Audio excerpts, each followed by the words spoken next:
Et toi, quelle est ta connexion quotidienne avec Allah qui te nourrit en patience et en courage? Est-ce un rendez-vous d'obligation ou un refuge d'amour? Est-ce que tu viens à lui seulement quand ça brûle ou aussi quand tu veux être purifié? Parce que dans cette reliance sincère, tu n'es plus une victime.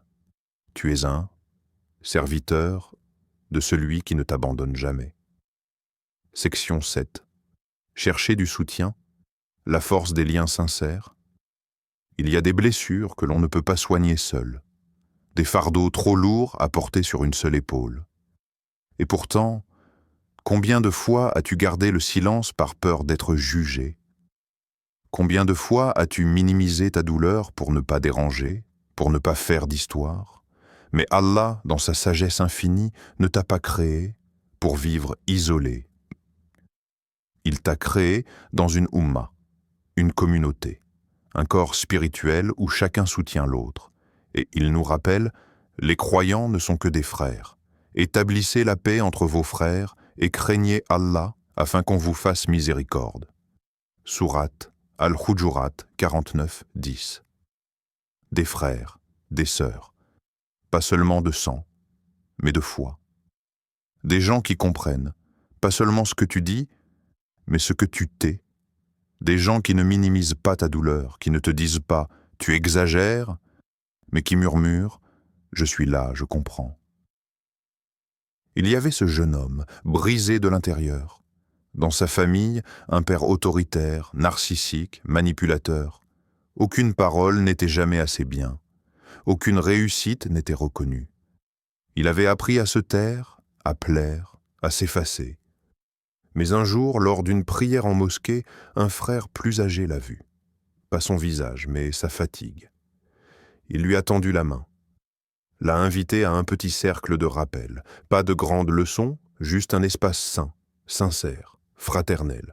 Et semaine après semaine, ce jeune homme a commencé à parler, puis à pleurer, puis à guérir, parce qu'il n'était plus seul, parce qu'il avait trouvé un refuge humain qui reflétait le refuge divin. Des gens qui priaient, pour lui, parfois sans qu'il le sache. Et c'est là que réside une partie de ta guérison. Non pas dans le fait d'être fort, tout ici seul, mais dans l'humilité de demander du soutien, de chercher des cœurs purs, des compagnons sincères, des mains discrètes mais solides. Toi qui écoutes maintenant, as-tu des personnes proches en qui tu peux te confier sans crainte de jugement? As-tu cherché réellement cette petite fraternité qui te relèvera quand le narcissique t'aura vidé? Et si tu ne l'as pas encore, sache qu'elle existe, et qu'Allah peut la mettre sur ton chemin dès que tu décides de t'ouvrir, car dans les liens purs, il y a une lumière que rien ni personne ne peut éteindre. Section 8. Cultiver l'amour-propre, la sagesse du respect de soi. Il existe une forme de douceur que l'on oublie trop souvent, celle que l'on se doit à soi-même, ce respect silencieux. Cette parole que tu retiens pour ne pas blesser l'autre, mais que tu n'as jamais pensé pour toi. Beaucoup pensent que s'aimer, c'est de l'arrogance, que se préserver, c'est de l'égoïsme. Mais le Coran, lui, enseigne autre chose, une sagesse subtile mais essentielle. Et ne vous jetez pas vous-même dans la destruction par vos propres mains. Sourate Al-Baqarah 295. Se laisser abîmer par un narcissique, c'est aussi une forme de destruction. Pas physique, mais émotionnelle, mentale, spirituelle. Tu t'effaces pour que l'autre brille, tu te tais pour que l'autre n'explose pas, tu donnes jusqu'à n'avoir plus rien à donner, et pourtant tu restes, par loyauté, par peur, par confusion. Mais écoute bien, te respecter, c'est honorer la créature qu'Allah a façonnée. Ce cœur que tu as, il l'a fait pur. Cette dignité, il l'a voulu noble. Et quand tu la laisses être piétinée, ce n'est pas de la patience. C'est de l'oubli. L'oubli de ta valeur auprès d'Allah. Une sœur vivait cela. Chaque mot doux qu'elle disait était retourné contre elle. Chaque acte de bonté était exigé, jamais reconnu. Jusqu'au jour où elle entendit un verset en khutba. Elle ne se souvient pas de tout le sermon, juste de ces mots. Allah n'impose à aucune âme une charge supérieure à sa capacité. Sourate Al-Baqarah 286. Elle a pleuré. Pas parce qu'elle était triste, mais parce qu'elle venait de se retrouver. Ce jour-là, elle a commencé à réapprendre à se parler avec douceur, à se regarder avec miséricorde, à mettre des limites non pas par vengeance, mais par respect pour l'âme qu'Allah lui a confiée. Elle a appris à se dire « Je suis aussi digne d'amour que n'importe qui. » Et surtout, je n'ai pas été créé pour être diminué. Alors toi, maintenant, là où tu es, comment nourris-tu ton estime de toi dans ce combat silencieux? Quelles paroles prononces-tu dans ton fort intérieur? Des prières ou des reproches? Des mots qui élèvent ou qui blessent encore plus fort que ceux du narcissique? Rappelle-toi, s'aimer, ce n'est pas oublier, ce n'est « Assalamu alaykum wa rahmatullahi wa barakatuhu ». Que la paix, la miséricorde et les bénédictions d'Allah soient sur vous, chers frères et sœurs. Bienvenue sur le flux de la foi, votre source d'inspiration spirituelle et de sagesse islamique. N'oubliez pas de vous abonner à la chaîne pour ne rien manquer de nos réflexions et conseils profonds. Aujourd'hui, nous abordons un sujet essentiel et délicat. Arrêtez d'être gentil avec un narcissique, faites ceci plutôt. Comment protéger votre cœur et votre âme quand vous faites face à une personne qui ne cherche qu'à se nourrir de votre gentillesse? Comment répondre sans vous perdre? Approfondissons ensemble. Section 1. Comprendre le narcissisme. Un masque qui dévore dans les ruelles de nos relations humaines, il existe des visages qui brillent, des regards qui captivent, des paroles qui séduisent, des personnes apparemment aimantes, confiantes, généreuses. Mais parfois, ce charme est un masque. Et derrière ce masque se cache un vide, une blessure qui ne cherche pas à guérir, mais à consommer. Le narcissique ne t'aime pas. Il se sert de ton amour. Il ne t'écoute pas. Il capte tes failles. Il ne cherche pas à construire. Il veut qu'on le nourrisse, encore et encore. Dans l'islam, le cœur est sacré. Et tout ce qui menace ton cœur menace ta relation avec Allah. Le prophète Mohammed n'a jamais encouragé la naïveté. Il a enseigné la vigilance douce, l'intelligence du cœur. Il a dit « Celui qui croit en Allah et au jour dernier, qu'il dise du bien ou qu'il se taise. » Sahih Muslim. Cette parole, simple en apparence, est une lumière profonde. Elle te dit « Choisis où tu mets ton énergie. Choisis à qui tu donnes ta voix. Ne gaspille pas ta bonté dans une terre stérile, car le narcissique ne cultive rien. Il prend et t'abandonne dans le silence, ou pire, dans la culpabilité. Le danger, c'est que tu crois faire preuve de rahma, de miséricorde, alors qu'en réalité tu t'abandonnes. Tu te fais violence, croyant que c'est une preuve de foi. Mais le Coran nous rappelle un équilibre subtil. Et ne te tue pas toi-même. Certes, Allah est miséricordieux envers toi. Sourate An-Nisa 4:29. Donner sans retour, ce n'est pas toujours un acte noble. Parfois, c'est un oubli de ta propre valeur. Parfois, c'est nourrir l'ego de l'autre au lieu de nourrir ton âme. Et le narcissique connaît ce jeu. Il t'épuise avec des demandes déguisées en compliments. Il fait de toi un miroir, dans lequel il contemple sa propre importance. Et plus tu es gentil, plus il devient cruel. La vérité, c'est que ta gentillesse devient une monnaie, une faiblesse exploitée. Tu veux plaire à Allah, mais tu finis par t'oublier pour plaire à quelqu'un qui ne te voit pas. Alors pose-toi cette question avec sincérité. À quel point es-tu conscient de l'impact de tes actes sur ton propre cœur quand tu donnes à quelqu'un qui ne sait que prendre? Et si ton cœur est un dépôt confié par Allah, alors ne le mets plus entre les mains de ceux qui n'ont jamais appris à aimer autre chose qu'eux-mêmes. Section 2. Le piège de la gentillesse abusive. Il y a des gens qui donnent sans compter. Ils donnent leur temps, leur énergie, leur affection, leur prière. Ils pardonnent, excusent, justifient et s'effacent. Pas par faiblesse, mais parce qu'ils croient que c'est ça, être une bonne personne. Et c'est là que commence la douleur. Parce que parfois, Ce qui ressemble à une vertu devient une chaîne.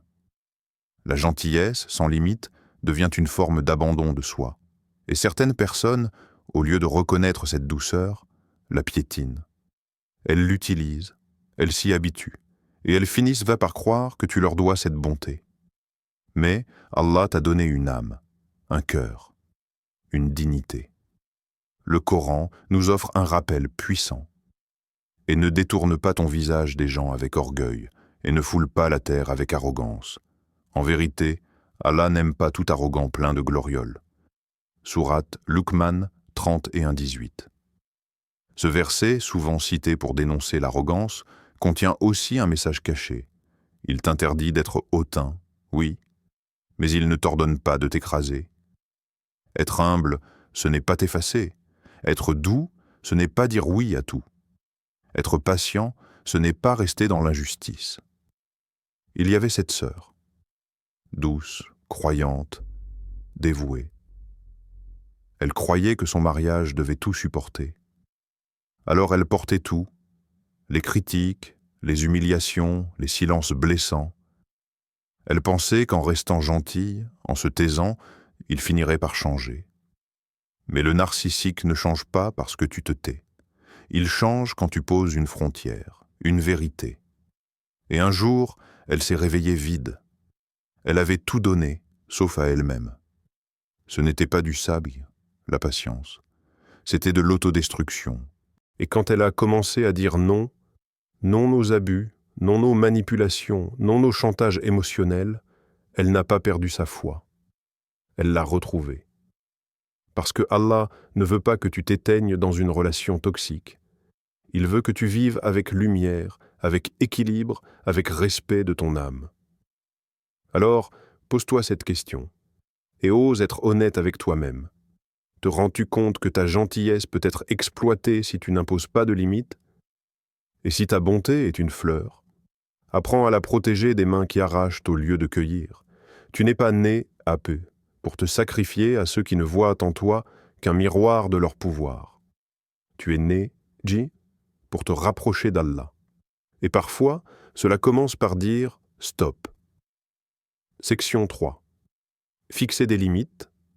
Un acte de foi, le monde spirituel commence là où tu décides de respecter ce que Dieu a placé en toi. Ton âme n'est pas un terrain vague. Elle a des murs invisibles, des portes sacrées, et Allah t'a confié la clé.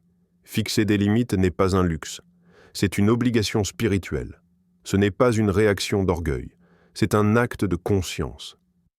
Celui qui ne protège pas son cœur ouvre une brèche que Shaitan n'hésitera pas à exploiter. Dans le Coran, Allah nous parle avec une intensité rare. Ô vous qui avez cru, protégez-vous vous-même et vos familles d'un feu dont le combustible sera les hommes et les pierres. Sourate At-Tahrim 66, 6. Protégez-vous.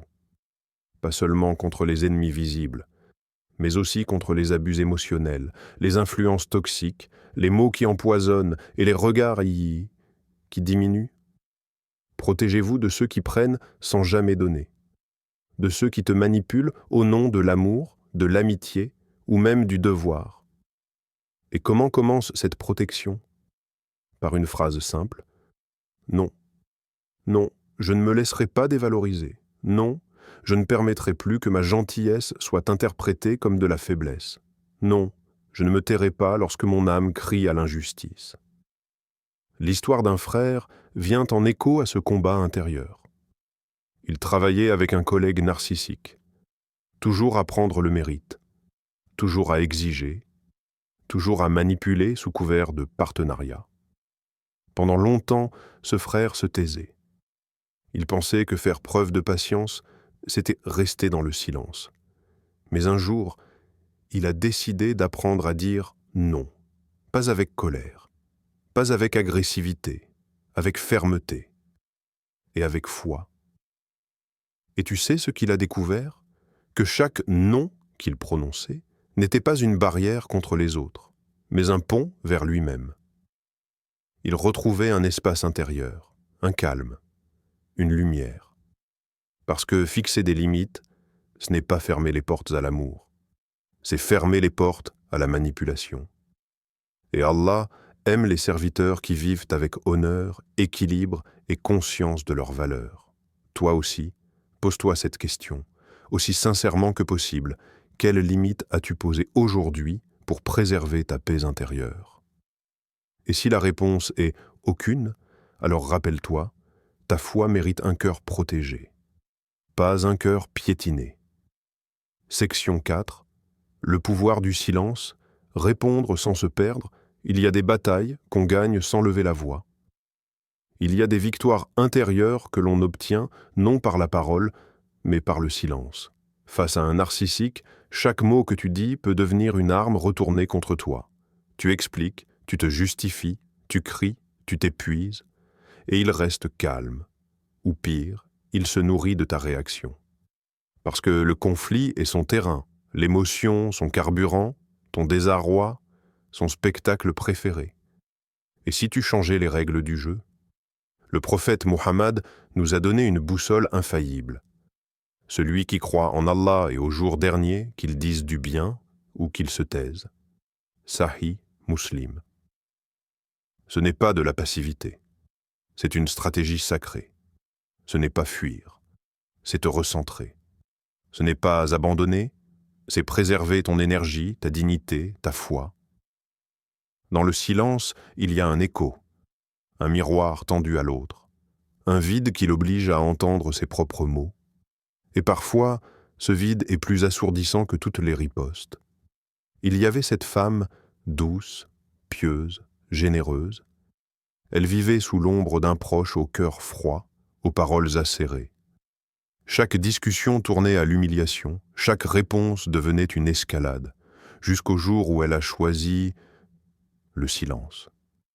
Non pas par soumission, mais par stratégie. Elle a cessé de nourrir le feu. Elle a regardé sans répondre, elle a prié au lieu de crier. Et une chose étrange s'est produite, l'autre a perdu son pouvoir. Il parlait dans le vide, il criait contre un mur, et dans ce silence, elle retrouva une paix oubliée. Une paix qu'aucun mot n'avait jamais su lui donner. Le silence, en islam, n'est pas une absence. C'est un espace sacré, un lieu où l'âme se régénère, où le cœur parle à Allah. C'est là, dans ce silence choisi, que tu retrouves ta lucidité, ta force, ta direction. Alors toi, écoute cette question, doucement, profondément. Peux-tu pratiquer le silence pour ne pas alimenter des conflits inutiles? Peux-tu offrir à ton cœur un moment de pause plutôt qu'un champ de bataille? Et si le silence devient ton choix conscient, alors sache qu'Allah entend même ce que tu ne dis pas. Et parfois, c'est là que commence le vrai changement. Section 5. Cultiver la patience, endurance avec sagesse. On croit souvent que la patience, c'est se taire, supporter. Rester là, immobile, en silence, pendant que l'autre dépasse les limites. Mais dans le langage du Coran, la patience n'est pas de l'inaction, c'est de la maîtrise, c'est une force douce mais inébranlable. Le Coran ne dit pas seulement « soyez patient », il ajoute une promesse puissante « et soyez patient ». Certes, Allah est avec les patients. Sourate Al-Anfal 846. Ma'a as-sabirin, avec les patients. Cela signifie qu'Allah te soutient, t'assiste, t'élève, mais à condition que ta patience soit une expression de foi, pas de résignation aveugle. Face à un narcissique, il ne s'agit pas d'être une statue de pierre. Il s'agit d'être un arbre solide, racines profondes, tronc ferme, mais souple face au vent. Tu ne casses pas, tu tiens, tu ne fuis pas, tu observes, tu réponds quand c'est nécessaire, tu te retires quand c'est sain. C'est ça, la patience en islam. Une endurance avec stratégie, une foi en mouvement. Un frère vivait cette épreuve dans sa propre famille. Un proche narcissique, autoritaire, manipulateur, toujours dans la critique déguisée. Chaque discussion était un piège. Chaque repas, une tension. Ce frère aurait pu exploser ou se refermer dans la haine. Mais il a choisi une autre voie. Il a appris à maîtriser ses émotions, à répondre sans agressivité, à poser ses limites sans perdre sa foi. Quand il sentait que la colère montait, il se rappelait ce verset. Ceux qui répriment leur colère pardonnent aux gens. Allah aime les bienfaisants. Sourate Al-Imran 334. Ce n'était pas facile. Mais chaque fois qu'il agissait avec lucidité, il sentait quelque chose de profond. Allah le voyait. Allah était avec lui. Et cette patience active est devenue un bouclier. Pas pour fuir l'autre, mais pour se retrouver lui-même. Parce que oui, parfois la patience, c'est aussi s'éloigner, se protéger, dire stop. Pas avec haine, mais avec équilibre, avec cette voix intérieure qui murmure « Ce n'est pas le moment de réagir, ce n'est pas le lieu pour exploser. Mon Seigneur me voit, je choisis la paix. » Pose-toi cette question, lentement, avec honnêteté. Comment peux-tu pratiquer une patience active, qui protège sans laisser faire? Et si cette patience devient une boussole, tu ne seras plus jamais à la merci des tempêtes humaines, car Allah sera avec toi. Section 6. Se recentrer sur Allah, la source de force. Il y a des épreuves que personne ne voit, des combats que tu vis dans le silence de tes pensées, sous le poids des mots qu'on t'a jetés, dans le vide laissé par ceux qui n'ont jamais su t'aimer comme tu le méritais. Et pourtant, dans ces instants les plus sombres, une lumière t'attend. Pas au bout du tunnel, mais en toi. Ce n'est pas un thérapeute, ce n'est pas un ami, c'est ton Créateur. Celui qui connaît les mots que tu retiens, les larmes que tu caches, les forces que tu ne soupçonnes plus, et quand. Mes serviteurs t'interrogent sur moi, alors je suis tout proche. Je réponds à l'appel de celui qui me prie quand il m'invoque. Sourate Al-Baqarah 286. Subhanallah. Pas « je suis au courant », pas « je répondrai plus tard ». Mais je suis proche, le Tout-Puissant, le Maître des mondes, proche de toi, dans ton salon, dans ta voiture, dans ton lit, dans ce moment où tu te demandes si tu vas tenir encore un jour, quand tu es confronté à un narcissique, froid, dominateur, habile, destructeur, tu te sens souvent seul, sans issue, sans force. Mais il y a un secret, ce genre de relation ne t'épuise que si tu es déconnecté de ta véritable source d'énergie. Reconnecte-toi, pas seulement avec des prières mécaniques, mais avec un dialogue sincère. Parle à Allah comme on parle à celui qui voit l'invisible et qui entend ce que tu ne dis pas. C'est ce qu'a fait cette femme. Épuisée par une relation toxique, brisée intérieurement, isolée, elle pensait qu'elle n'avait plus de force. Jusqu'au jour où, dans une prière du Fajr, elle tomba en larmes. Ce n'était pas une simple salat, c'était un cri du cœur, un retour. Elle s'est remise à prier, à invoquer avec ses propres mots. Elle a commencé à lire ne serait-ce qu'un verset par jour, non pour la quantité, mais pour la connexion. Et doucement, elle a changé. Pas du jour au lendemain, mais assez pour se relever, assez pour dire stop, assez pour se libérer, sans haine, sans vengeance, juste par amour pour elle et pour Allah.